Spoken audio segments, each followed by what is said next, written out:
Natatandaan mo ba yung mga ganitong pagkain na nabibili sa tindahan? Bata pa lang ako ay mahilig na akong kumain ng ganito kagaya ng pusit na isa pa.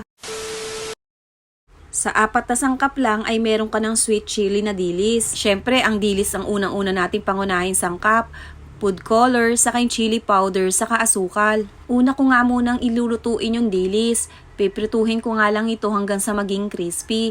Basta wag mo lang hayaang masunog ha kasi sobrang papait siya. Tapos itong size nga pala ng dilis ay yung maliit yung binili ko. Ayoko naman kasi nung medyo malalaki. Pag crispy na nga yung dilis ay isa-set aside ko muna. Then gagawa naman ako ng sauce na i-coat ko dito. 3/4 cup nga pala ng sugar, kahit anong kulay ay pwede. Food color na orange, kahit yung red ay pwede din. Tapos ay chili powder. Nilagyan ko nga pala ito ng 1½ cup ng tubig. Mekos-mekos muna natin yan hanggang sa matunaw yung asukal. Bago ko naman binuksan yung kalan sa mahina lang. Then hahayaan lang natin itong kumulo ng kumulo. Habang tumatagal ay mapapansin mo na lumalapot na yung tubig natin o yung ating gagawin na pang-coat dun sa dilis.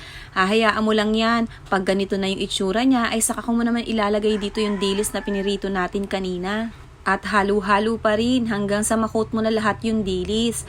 Pagka okay na at nakoat mo na nga ito, ay dito ko na nga lang ito palalamigin. At huwag mo pa nga palang kakalimutang patayin na yung apoy pagka nakoat na lahat yung dilis kasi masusunog yan, saka papait yan. Tapos ay spread out mo na lang siya sa kawali o paghiwa-hiwalayin mo kasi magdidikit-dikit nga yan.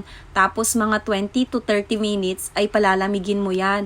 Then pag ganito na yung itsura niya at medyo lumalamig-lamig na ng konti, ay ganito na magiging itsura niya. Halu-haluin mo lang ulit hanggang sa maghihiwalay-hiwalay na yan. O diba ang perfect? Ganitong-ganito yung nabibili natin sa tindahan.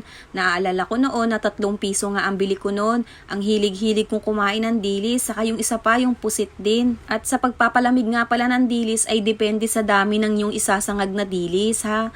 Huwag niyong kakalimutan, baka mamaya mas madami yung gawin nyo, ay syempre mas matagal mo yung palalamigin. Dahil okay na nga yung ating dilis ay sasalin ko na nga ito sa lagayan at huhugasan ko naman yung mga ginamit ko na kasangkapan sa pagluluto. Ikaw ba, nakatim ka na ba ng ganito? Kung hindi, ay subukan mo din, siguradong maaadik at magugustuhan mo ito. Dagdag din ito sa mga kutkutin habang nanonood ka ng TV or movie. Kung gusto mo naman magtinda ng ganito, ay ikaw nang bahalang maglagay kung saan mo siya lalagay.